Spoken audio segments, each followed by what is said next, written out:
talk about migration timing, overwinter migration.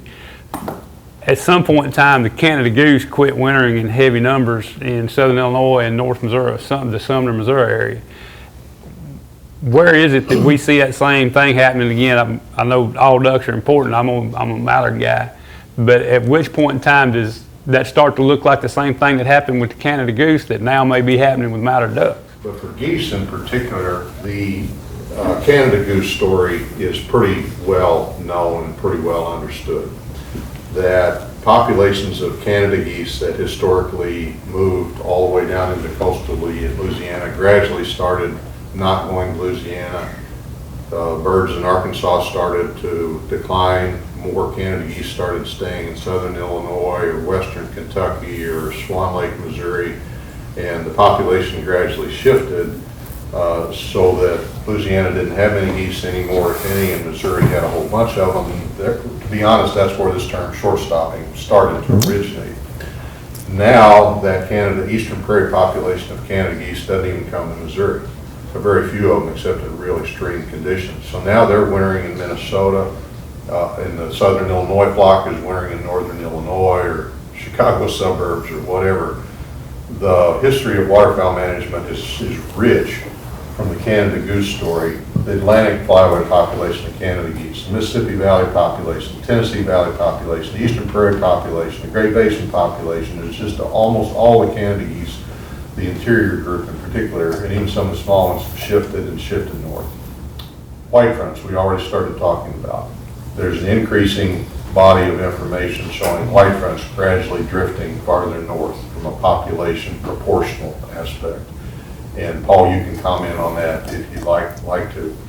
So white geese, less information, but honestly a few little hints of things starting to go on with white geese, of some shifts. And someone had talked about, maybe you talked about not killing as many white geese down in the coastal marshes. Absolutely. Yeah. They're not here. No. Historically, this is where they all were at. That's right. And now this is not where they're all at. There's some, but so bit by bit, white geese have even started to move a bit. Some interesting data from pintails. For example, in some of the California West Coast data, showing the proportional number of pintails that used to be in Sinaloa in western Mexico, that were in southern California, the Gulf of California and all that used to be in the San Joaquin Valley. Bit by bit, pintails have started shifting north, even up into the Klamath Basin, more wintering there in the Sacramento Valley and all of that. Black ducks, some really couple of cool papers on black ducks, showing shifts in distribution of black ducks to a bit farther north. Scaup and some diving ducks in the Great Lakes, there's some cool data on that. And yes, there's data from mallards, showing both a delayed migration, proportional migration, and also numbers. With midwinter data, granted they're not maybe very good for some of us, but some of the data certainly point that way. A bit of band recovery starts to point that way. Leave it to say that this is not an isolated incident. It's not something new. And the goose wars were legendary in the 1970s, in particular amongst waterfowl people in Mississippi flyway. Gosh, there was almost fights, fist fights, over Canada geese. So it's not really new, but here we are now talking about some species that we would have never thought about talking about 20 years ago, and yet bit by bit the data is starting to show some of these changes.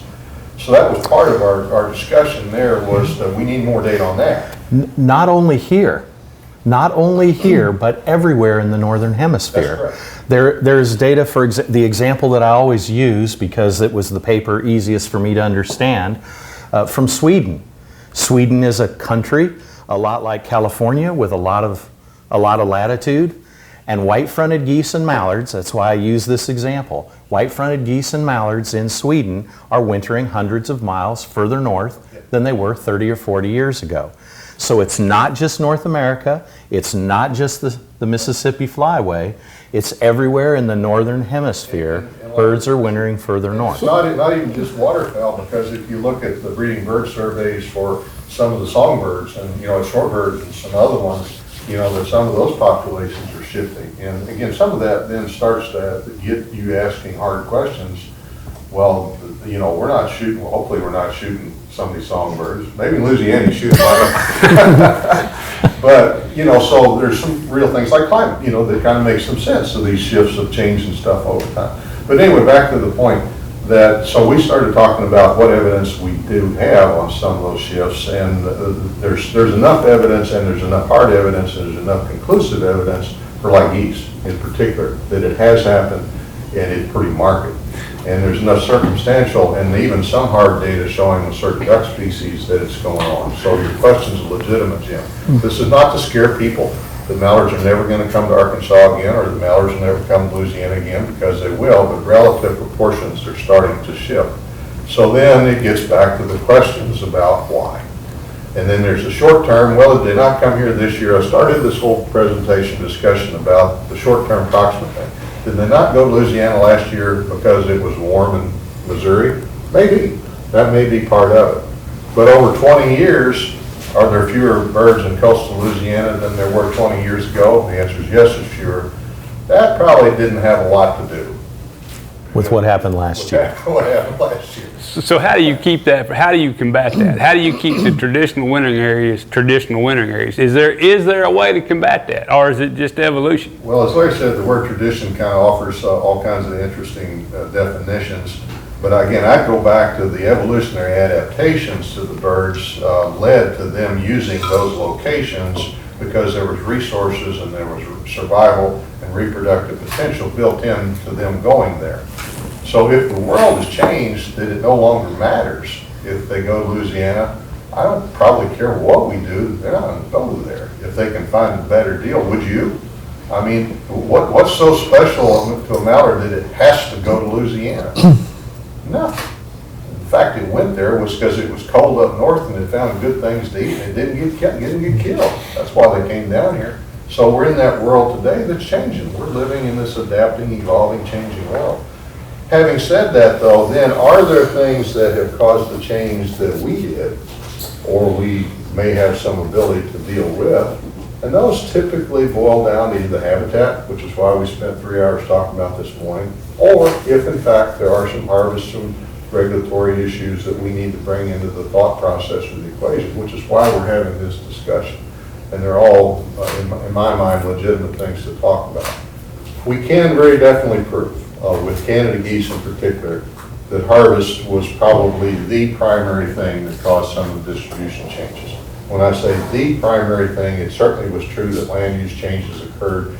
Snow geese learned how to eat rice, for example. White fronts, if you look at a snow goose bill, or even a white front bill, snow geese in particular, that bill was evolutionarily adapted to grubbing in coastal marshes in the wintertime to get tubers and stuff, you know, out of the coastal marsh. That bill was not evolutionarily formed to eat rice. Get it? Mm-hmm. Yeah. But they learned to eat rice. And so now, why would I go to grub around in the coastal marshes when it's all salvinia, when I can stay on Byers' farm and eat rice? Yeah. See, And save 400 miles of flying one and direction. save 400 miles from flying down and all that. Told you it was your fault. And then also, we've shown this, when I say we, the community, the biological community, the goose people have been way ahead of the duck people, that it only takes a very modest increase in harvest rate to affect a long-term change. A modest increase in harvest rate within 1 year, even within 5 years, perhaps even in 10 years, may not matter. But when it's done over 15 or 20, all of a sudden it matters a lot. And we do believe there are some threshold points that get crossed in which the population shifts so much. You think about it, that you've got 100 ducks and 25 of those ducks go to Missouri and stop. 25 of those ducks go to Arkansas and stop. And 25 of those ducks go to Louisiana and stop. And then the last 25 may be flexible, you know, they're all over the place. But let's use those in those portions. Okay.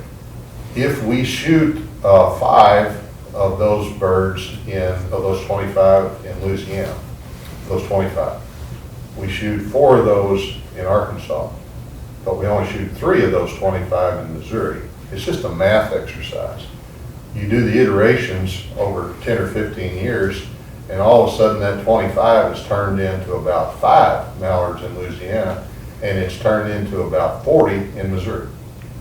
Simply because of that very minor difference In harvest. in harvest rate. Now, the total number of dead ducks, and this is going to lead to another subject, the total number of dead ducks didn't change one bit. We didn't shoot one more duck than we did, but we shot more ducks in one spot than we did in the past. So the harvest rate didn't change overall, but the harvest rate in specific areas did change, which is one of the problems that we see in trying to manage mallards in particular as this big, giant, mid-continent population. Right now, and Larry can speak to this, we in the adaptive harvest management game talk about mid-continent mallards as if they were all homogeneous, if they were all one and the same. So the mallards that came from Alberta were the same mallards that came from Ontario, and the same birds that were born in Horicon Marsh in Wisconsin, and were the same birds that came out of North Dakota. We talk to them, we call it the size of the pile, so we lump them all together. I think that is deserving of discussion right now, because there's a tremendous evidence from telemetry, from other work.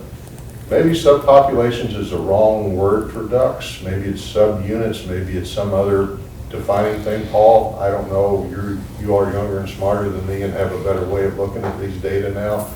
But leave it to say, we knew this all the way back in the population ecology mallard series that was done, and we know that today. But I use the example of Minnesota. 50% plus of mallards shot in Minnesota are local or Great Lakes ducks. Doesn't have a damn thing to do with what happens in Alberta or whatever. The ducks mallards that I used to shoot in Oklahoma when I lived there don't have anything at all to do with Manitoba or Ontario. Saskatchewan contributes, we call it derivation of harvest. Saskatchewan contributes about 50% of the mallards that are shot in Arkansas. Saskatchewan only contributes about 30% of the mallards shot in Tennessee. Saskatchewan contributes less than 5% of the mallards that are shot in Alabama. And yet Alabama, Tennessee, Mississippi, Arkansas, Minnesota are all Mississippi flyway, and we act as if they're all one and the same. And they're not. I mean, it's just common sense they're not. So through telemetry, through banding efforts, a bunch of other stuff, I think it's time to reanalyze that data and look, in fact, if certain segments of this mallard population are experiencing something different than they did in the past. Maybe it's a habitat thing. Maybe, and probably so, that group of mallards that came to Cameron Parish, those mallards are very different than the mallards that were shot in Monroe. That falls under your I'll guarantee you that. So, has something changed here in Cameron Parish for these mallards and their derivation of where they come from that's causing part of your decline in Cameron Parish, then may have actually very little to do with the decline of mallards in Monroe, or the decline of mallards in Vicksburg, or the decline of mallards in Mobile Bay. See what I'm getting at? Mm-hmm. So as a sophisticated world that we live in today, let's relook at a bunch of this stuff. Relook at the data, get our telemetry work in line, get our winter banding program back in line, and start rethinking and relooking hard at those things. And it'll touch on spinning wing decoys, it'll touch on harvest rates, it'll touch on habitat, it'll touch on human dimensions and hunter satisfaction. If hunter numbers are going down in one spot, if they're not, you talked about Arkansas. Arkansas, hunter numbers are not going down. If anything, they've stabilized or even gone up some. And because it's famous and everybody wants to go there and wants to hunt in the flooded timber. And so that may be very different than like down here, Larry or Doug or whatever, that, you know, are your hunter numbers the same in Cameron Parish? I don't know if they are or not. But all of these factors are part of this enterprise we call waterfowl management, and it's time to reopen those doors, reanalyze much of that data, and not be afraid to address this heterogeneity that exists, and quit talking and thinking that all these birds are one and the same and they're all equal, because they're not. Well said. I've always thought that there were different groups just from a hunter's perspective. You know, we talked about dates and timing and migration timing. Mm-hmm. You know, I always think there's a batch of mallard ducks that they come to Benson Lake or Greenbriers Rest Area or Cason's Rest Area, and you pretty much mark your calendar. There's between November 7th and 12th, Greenbrier is going to pick up a big pile of ducks overnight. Another place very close to us, they're going to pick up a big pile Halloween mallard, as we call them. But then the rest are going to come later. And I've always felt, from my perspective, those were different batches, subgroups, if you will, of ducks and how they acted and reacted coming from different places. Just my bands, over time, most come from Saskatchewan, but we've had band returns from all over from the Northwest Territories to the year before last, killed a mallard drake that was banded in the Finger Lakes region of New York, but in January of 2015. So then all of a sudden, January of 2018, 17, he winds up in Arkansas. So those are those different groups of ducks? I think they gotta be. Last year may have been an anomaly, may have been a kick in the pants that, hey, something really bad's changed here. But how do we look down the road and go, okay, what can we do to do better by our waterfowl populations and also do better by us? There's a front on habitat that we can deal with. We can do a better job of managing our habitat in our own backyard, in our neighbor's backyard, and not just point the finger someplace else. What can we do? Again, think globally, act locally.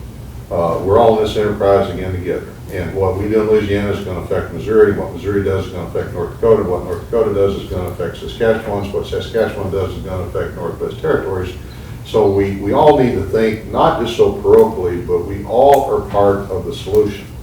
If we all do a better job in habitat management and protection and wetland loss aid and also then policy and support for farm bill programs and swamp buster and clean water act provisions and other sorts of incentive-based programs for farmers. I'm a farmer, you're a farmer. All of those things are important and we can do something about. We can do a better job with our public and private waterfowl dedicated areas, manage them better, have better refuges, take care of this pressure disturbance sort of thing we've talked about.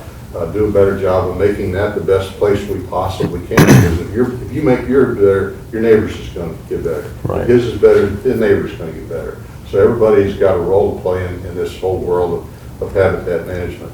Climate, a little different deal maybe, a longer thing. Certain things, short run, we have absolutely zero control over. A long term is the hope that we as a human race can do anything about climate change. I don't know. But I think there are some things that we all think we kind of believe in, that there are some anthropogenic, man-made sort of things that haven't made things any better. And we ought at least be conscious of that as a human race. And then from a regular harvest sort of thing, there may be some things that we can tweak or that we can address there going forward. So hopefully there are a bunch of positives as we move forward. And maybe this whole thing in this past season has been a stimulus to move that forward.